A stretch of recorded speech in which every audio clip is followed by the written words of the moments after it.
I have a confession to make. I have some very, very odd habits. I read labels, for example, every kind of label, drinks labels, food labels, always looking for the oddball, always looking for the unusual, and best of all, always looking for businesses that I have not had on That Great Business Show. Now, Wexford-based Poachers is one of them. I was with somebody recently who had a G, August T, and I checked the back of the tonic water, one I hadn't seen before, and it was partially written Ascaige, so I was even more interested. So next up, chase down the owners of Poachers Drinks, and he is Brendan Colbert, who has decided that there's money in taking on the big names like Schweppes and Fever Tree. I know, it's an itch. It drives us all mad, and Brendan Colbert is laughing, but they won't be laughing when Schweppes gets you. Brendan, welcome to That Great Business Show. Thank you for having me on, Conall. Much appreciated. Go ahead, markets. Oh, Falter Road. Now tell me this. Of all of the things to do, there must be easier ways because they are behemoths. Schweppes is owned by Coca-Cola, am I right? That's right. It's a Coca-Cola brand. And Fever Tree is another massive corporation. Yeah, I was looking at the results. capitalised company, UK domicile company, yeah. And Poachers isn't. No, it's not. It's it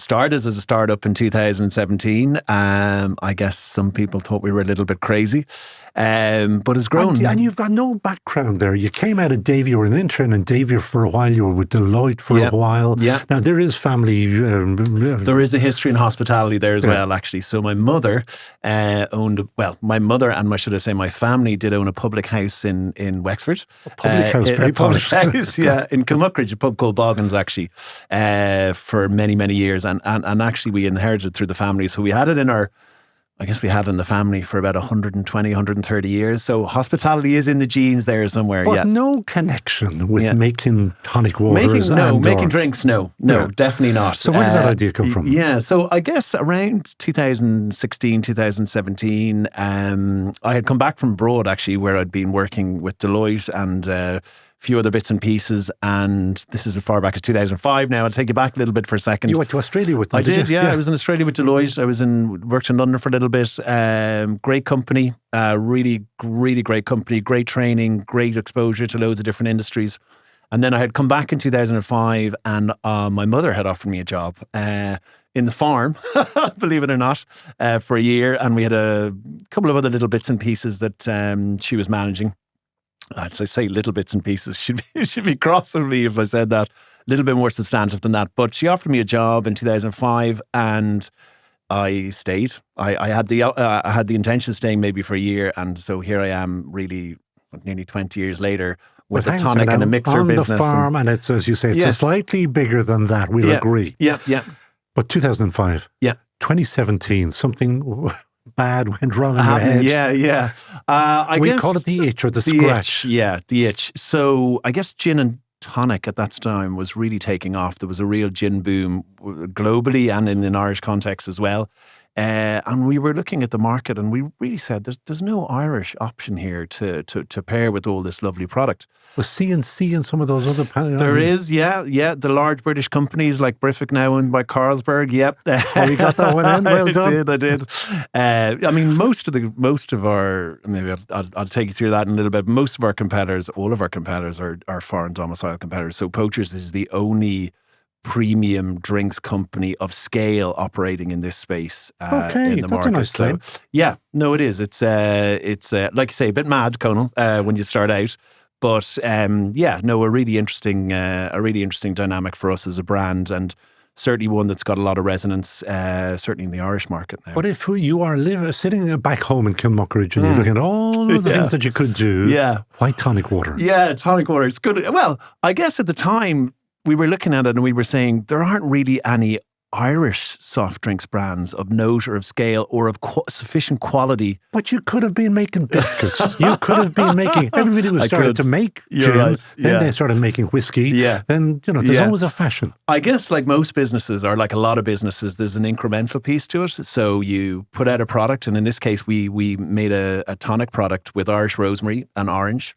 And who's this wee tonto now? Is this you? This is us. Was this Brendan? This is Brendan. Yeah, this is Brendan. And I had a partner at the time, another guy who's super guy involved in the drinks industry, and we were good friends. And so it was kind of Did you know our anything inception. about tonic water? I guess, Conall, I had a bit of exposure to the pub trade, but tonic water per se, I didn't That's like really. me going in for a drink and deciding that I know how to run, I don't know, some series of pubs around the world. There's nothing to do with it. I guess, the interesting thing about the gin market when it did kind of take off is it was really interesting flavour profile, I found. And there were lots of interesting, it was like a broadening of the Irish palate, so to speak, from, when your old cork dry gin and tonic. So there was lots of really interesting things going on in that space. With botanicals. Botanicals. That was a fancy name for it, wasn't it? It was. Botanicals, yeah. I mean, I guess Ireland is a little like Provence with a bit more rain, maybe. But our ingredients and what we produce here as a country is really impressive. And I think we're growing up as a country and recognizing how well we produce food and drink here and the ingredients we produce. But it's taken a while. Now, it's really taken Poachers, a while. and one of the reasons that I had you in for Poachers, we'll talk about the Gaeilge as well. Yeah. But I'm going to put it up here for anybody who wants to see. There's Poachers. That is a gorgeous product. Mm-hmm. It is, taste-wise, it really Appreciate is. That. It is what it is. It's a premium product. It is. And it's gorgeous. It 100% so is. I can understand why you try to take on the big names. Yeah. But then, presumably, like all good businesses, they welcome competition not. They do not. They put up their elbows and try to smack the eye, the ear, the nose, the whatever. Yeah. It's a great question. How do you handle it? It's a really good question. And it was a really challenging experience for us as a business. So I guess, just to put it in context, there are kind of two phases to Poachers, which is 2017 to 2020, or three phases. Then 2020 to 2022, which was COVID. And then 2022 onwards, where the brand really started to explode. But new entrants to markets aren't always welcomed by incumbents. And certainly a lot of the incumbents that, we would have mentioned maybe at the outset of the conversation, and their partners here in an Irish market context wouldn't have been particularly receptive to what we were doing at the time. So you'll find all sorts of strategies in a market context to try and squash the brand early. If they perceive it as a threat, and clearly they did perceive it as a threat at the time, there's a lot of stuff going on there that was pretty nasty. Names. What was the worst thing that happened to you? You would have, even to this day, you would have companies going in, particularly when our brand really started to grow, you had companies going in saying, we'll take out all that Irish product and we'll replace it with this product and we'll give you something else as well. So that was a fairly common one. A little sweetener, whatever that looked like, Conall. Yeah. So that certainly was. That happens in beer as well. It does. You're given a lot of money sometimes to change your taps. Absolutely, it's a very cutthroat market. It's very commercial, and certainly where a new entrant is perceived as a threat, it's extremely cutthroat. So how do you fight back? So it's really interesting for a brand like us. So we're not in the alcohol business. We're in the soft drinks business. By proxy, we're in the alcohol business. But a key thing for our brand is to get to a margin, to get to a scalability piece where we have a cost of goods sold, where you're going out and you can compete with the big domicile, the big brands, the global brands that we've mentioned at the outset of the conversation. So really one of the big things for those brands is to try and squash you before you get to the cost of goods sold, to make your margin, to be able to operate the business below the line. And certainly for us, we just went into huge detail into our value chain. We re-engineered our value chain really cleverly to be able to... Give me detail there. Well, we have a lot of components in our value chain. Anything from glass to production to packing to ingredients. And because our sales were growing and our volume was growing fairly quickly, if we were able to re-engineer those value chain components to make the margin more quickly, we could put more effort in and more resources. We could hire more resources to grow the brand below the line. And we were able to do that. So I ended up out in Syria nearly looking for glass components to bring down our cost of glass obviously at a quality level. Yeah, it's crazy stuff like that. I guess from a strategic perspective, you do get to a point where suddenly you're operating in a margin, which in our business generally has to be 55, 60%. We're never going to operate a Coke's margin or Schweppes margin. but we're at a margin where we're a profitable company and where we're able to grow the brand below the line or operate the brand, take on the resources to grow the brand below the line. So really important piece. But really what they do is they try and squash you before you get there. And a lot of those companies would have tried to do that, yeah. And then how do you get one onto the shelf and two to be recommended? I mean, it's lots of word of mouth. But I came across your brand by accident. Thank you. Yeah. So our customers, I mean, our customers include anything from Adair Manor, Cashel Palace, Chapter 1, Cliff House, really Susie Street, which is the Street, restaurant. great. Conall, fantastic. Yeah. And then the really lovely thing about Poachers, because of the design framework and the quality of the products, we seem to be able to straddle that on the other end of the spectrum. So we do the very cool bar groups like Sheehan Group in Kerry, or the Animal Collective, or Colin Dolan Group. So these are big hospitality groups. So have you zeroed in on them specifically? Is it? I mean, you are premium, so therefore you've gone after premium. You have to have a premium. You have to have a premium proposition, and the quality of the product has to stand up over your competitors. You're really not getting any second chances there. But what we do as a brand in terms of our ingredients and what goes into Poachers is definitely a lot higher quality than what our competitors would be. Slowly. I'm going to say it again. I don't need to say it. Yeah. No, it's nice. It is. It's and great. Tell me about the design, because the design stands out as well. There's obviously a lot of thought gone into that. There's a lot of thought gone into that. So if I take you back to the phases of the business for a second, so like there was phase 1, which was 2017 to 2020.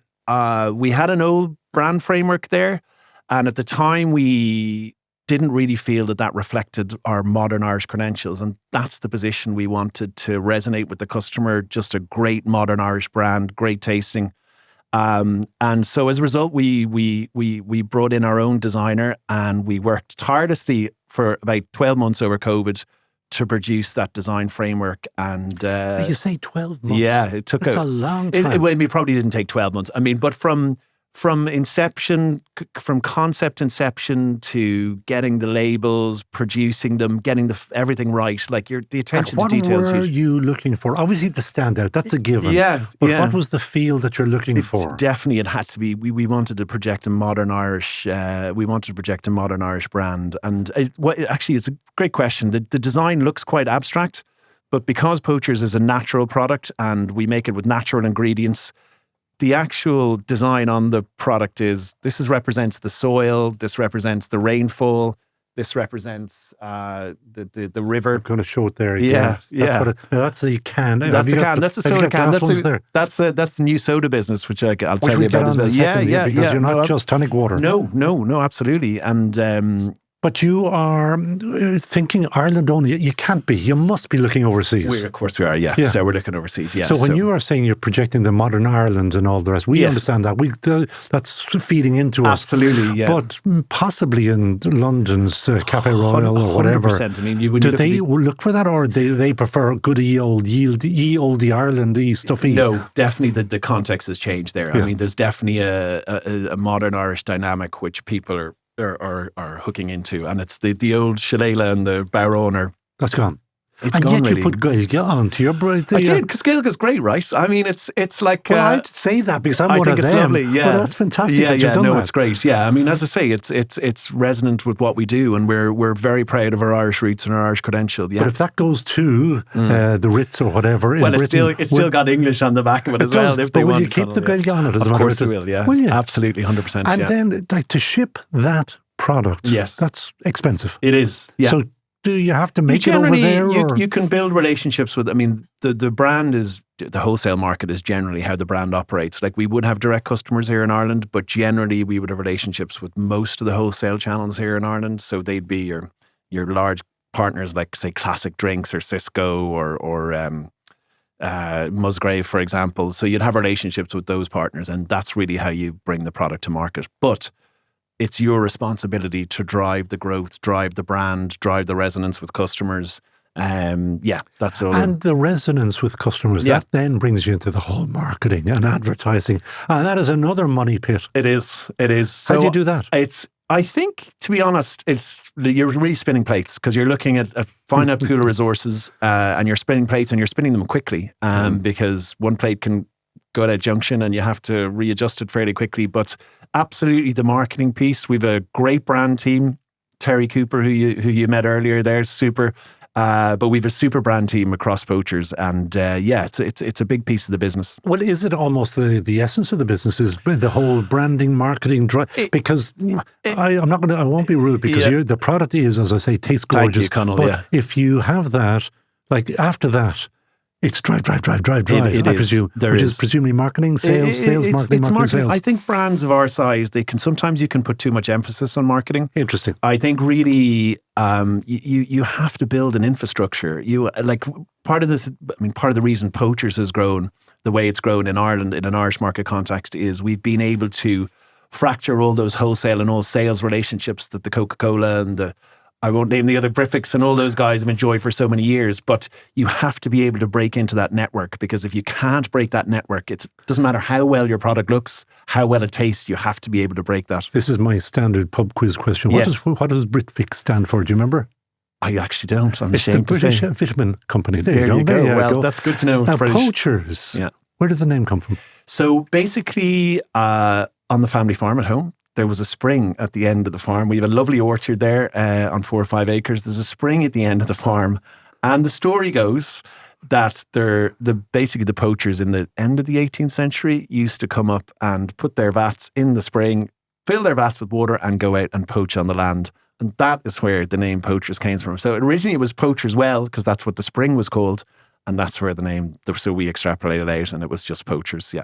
And when you are selling at Poachers, did you go through 1, 5, 10, 20, 400 different names, or did you? No. We had Poachers Well, and then we shortened it to Poachers. It was always such a strong brand story, because it talked about all those credentials that we wanted to reflect in the product, like the natural piece and obviously the art. And am I right in saying you started with the tonic, but now, I mean, you have We've got a bit wide. Yeah, so our business has really grown. How many have you got now? So we've about 11 in our brand team. Yeah. We've a 7-figure turnover, which for a small brand from where we came from is incredible. Yeah. As I said, it was that stage where you get past, you get your cogs to a certain level, you manage to scale it, and suddenly you've bit of extra resources to push into growing the business and growing the brand.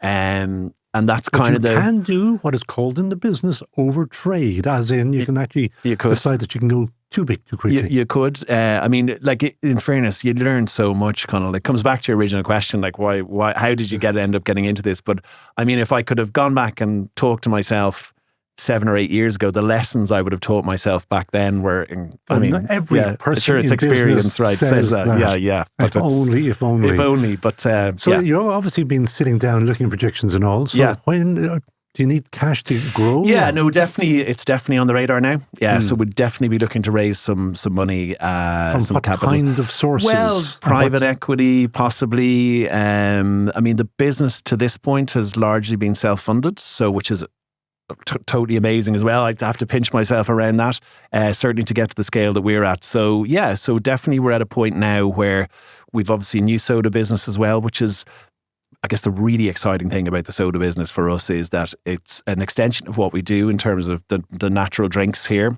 but it's reaching the end customer for the first time. So like you said at the outset of the conversation, like you hadn't seen the brand before. So this really is our first foray to touch the end customer. What do you actually mean by that? So basically up to say 2 years ago, we would have been a trade brand, largely a trade brand. So yes, you would have found us in nice little places like Avoca and Donnybrook Fair and Lots & Co.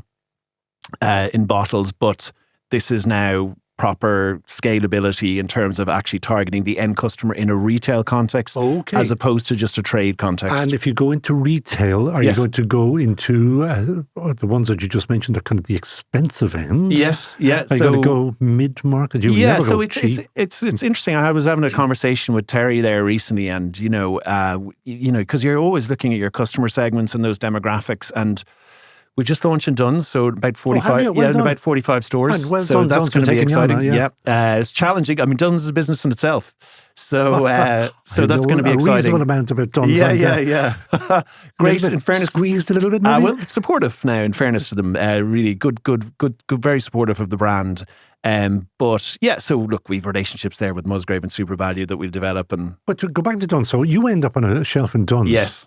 Trying to stand out. It's very Again, difficult. yeah. I was in the Duns in Georgia Street there recently, and nice little ad hoc, but we're going to get a fridge in there, which is great. But I mean, when you more cost, right? But when you look at the fridges there, I mean, they're all UK domicile brands on the fridge. I mean, it's everything from Coke and whatever Briffic brands, but these are brands that, you know, scalability wise, they're all coming over from the UK because 50 million people in the UK, right? So they're all producing these brands at scale. They always got their COGS down to a great level, and I mean, they're profitable, very profitable businesses. But so you have to go in there and you have to really be like, your value proposition for the end customer has to be very crisp and very clear, because you've got to make it work. Yeah, you've got to make it work. Yeah, you've got to make it work on the shelf. Yeah. And when you switched, didn't switch over, when you expanded into... It's an extension, right? Yeah. Yeah, extension. And do you go further? Will we ever see a Poachers Cola? You will. Will we? You will, yeah, definitely, yeah, 100%. You really have ambitions, don't you? Yeah, no, definitely you will see Poachers Cola for sure. It's definitely on the radar and there. Probably sooner than you think, Conall, yeah. Oh, did I touch on so something that's exciting, there? right? Yeah. So but when you are trying to create a cola, there is that dominant one or two dominant ones. How do you again differentiate? Must it be taste? Because they tried changing taste and it was a disaster. Yeah. And taste is always a key driver. Like the products have to taste great. I mean, that's always been our MO for Poachers. We'd never put anything in the market that we don't think tastes absolutely great. And I think the general market around the big drinks category is changing fairly rapidly. You know, these large preserve, the Coca-Colas, and you know, I 10 years down the road, I mean, they're using their wholesale power to keep hold of that. But you just see a changing customer, changing dynamic, particularly in the, you know, 20 to 30-year-old AB demographic. And even outside of that, like, there's definitely a change there. So really opportunities all the time. I love the way that you talk about the 20 to 30 AB demographic. Younger than me, Conall. I'd say you're very interesting to be to have a chat with them. But it is interesting. I think the market is changing now, because you've seen it with whiskey. Whiskey has gone down. Gin has gone down. And then, well, first of all, what are you looking to next? Is it rum, or what's the next big one? And how do you follow that?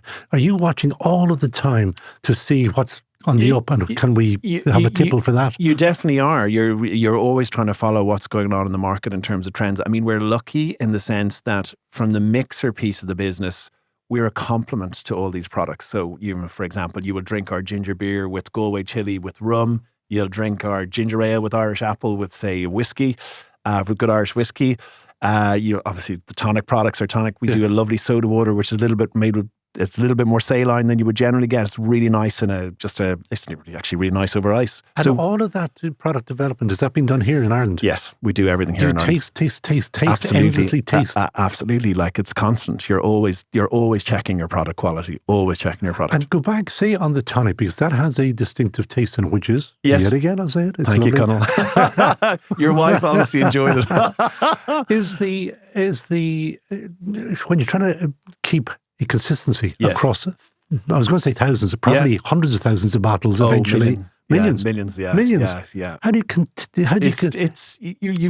you're constantly, I mean, I'm not there anymore, but most productions, like, so generally our production run for us would be about 500,000 or 750,000 bottles, something like that. So you're constantly checking. I'm just doing the maths. Like cash. That's a big inventory. It's a big inventory, right? So that's what I was saying at the outset of the conversation. Like, you are managing so many components in terms of bringing those into your value chain. Looking at, I mean, we have an amazing ops director who's fortunately taken a lot of that pressure off me. And like, it's a lot to manage. There's ships that get delayed and all sorts of stuff like that. So everything. It's a big, it's a lot of spinning plates. And at some stage, Deloitte would have taught you that the idea is build a business and sell it. Yeah. Is that the idea? Not at the moment. Like, we really want to, like, I guess for us, the big thing is to make sure we're a national brand here. I mean, I think for a lot of brands, export markets can be quite illusory in the sense that you need resources for export markets. I'm not saying we have active export markets, but I just think for younger brands as well, and we're still a young brand, but you need to make, you have to be succeeding in your home market. That's generally where you will make the lion's share of your success, and then export markets become an ancillary to that, and then obviously a bigger ancillary because of the size of them. Yeah. But you have to be. People have to be coming to Ireland and going, as they do. I mean, we get emails from Adair Manor from Americans coming back from a Dare Man, must be a Dare Manor anyway, I'm presuming it is, every couple of weeks saying, "Thank you, sir. I had an amazing vodka and tonic," and literally it's amazing. So cool. Yeah, it's cool, right? Yeah. But I presume they're also saying, where can I buy it? I had one yesterday. Nebraska. Well, there is that. We had one yesterday from a gentleman called Bray Manderson. Bray, great so name. He said, "Sir, dear sir, it is the most amazing vodka and tonic I have ever had at a Dare Manor." Anyway, long story. But do they want it over in the States? They do want it in the States, yeah. And are you going to ship it to the States? That's even further away. There's a couple of conversations going on there now. Fantastic. Yeah. Okay. So that's really good. I always want to know, what could the listeners of That Great Business Show do for you? Is there anything that we support businesses? You know what? It's great just to come on and chat about the business. It's nearly therapeutic in itself. And I could talk to you for the rest of your life. You've got a business to run. This is what I do for a living. Yeah. No, it's actually nice to come on and talk about it sometimes, and because it becomes quite like you're constant communication to your brand team, and you can get quite so to come on and talk about it with a third party and is always nice. Yeah, it's always nice, and it's kind of a head check as well for yourself, so you're kind of okay, this is where we're at. Yeah. When will you fund?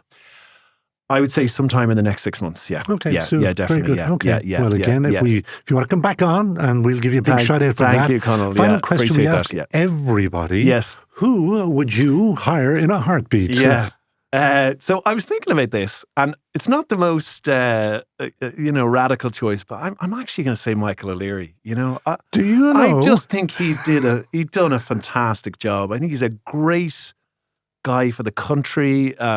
What he was up against to grow that business, Ryanair. I mean, the capitalization of those companies he had to compete against. I mean, it's an amazing job he's done. What a job. Well, I'll tell you a story. You have not seen the previous guest on this episode. Okay. His choice was Brendan Kavanagh was Michael O'Leary. There you go. Sorry. And not at all. And Sorry, that's not Michael. a problem, because I so agree. We give out about him. Oh, he's super but guy. he transformed this little country. Totally. I want to remind people, when you took out a mortgage to get to London. Absolutely. And another mortgage to get back. Absolutely. And I mean, culturally, everything he was bringing in, it's fantastic. It's great. Yeah, super job.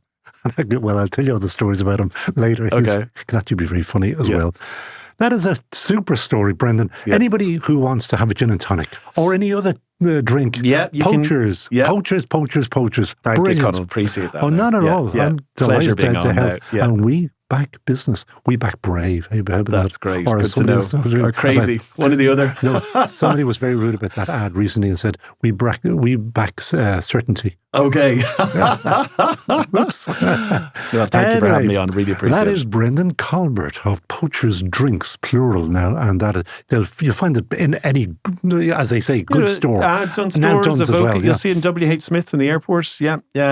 Loads of any good quality retailers, Lots & Co., Morton's, Donnybrook Fair. Yeah, all those kind of spots. Ones.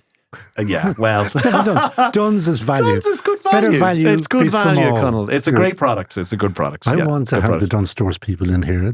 I mean, they're in fairness, they're not very unlike supportive. Michael O'Leary. Yeah. Brilliant story. Yeah. No, really and good. Taking on the Tesco's and all the rest. Absolutely. Yeah. Fantastic. Yeah. We'll try. I have tried. Anyway, that is it for episode 256 of That Great Business Show. As you know, we are officially Ireland's best business podcast. Why? Because UCD Smurfit Business School that he went to. I did love that, actually. Told me to read the newspaper, which is great. Well, probably the racing pages or something. That's it. Yeah. And we are brought to you thanks to our backer, which is De Facto Shaving Oil. That is the world's best shaving oil. And it is made from all natural ingredients, so you can put it anywhere. And it is sold online to the world from Mayo, defactoshave.com. Now, please repost us on LinkedIn. Don't give us all those likes. They're lovely. Repost is the one that goes to all of your followers. That means we get thousands more that way. And if you want to feature, either you make drinks that have mixers that I follow up on in Susie Street, or find us on LinkedIn. So thank you today to, we had Lee Brennan and Richard Ryan on Vision, because we don't just do audio anymore. And you will find us as well nowadays on YouTube, as well as on all of the great platforms like Spotify. Later on, Ireland's Viscount of Vision, that is Peter Rice, who is the MD here at the Dublin South FM studios. He will do the full test card. I like saying we do a full test card. He'll check us out for skin colour, tone and everything else like that. And as we always say, thank you, studio. For me, Conall Ó Móráin, buchas to you all, agus slán tamil.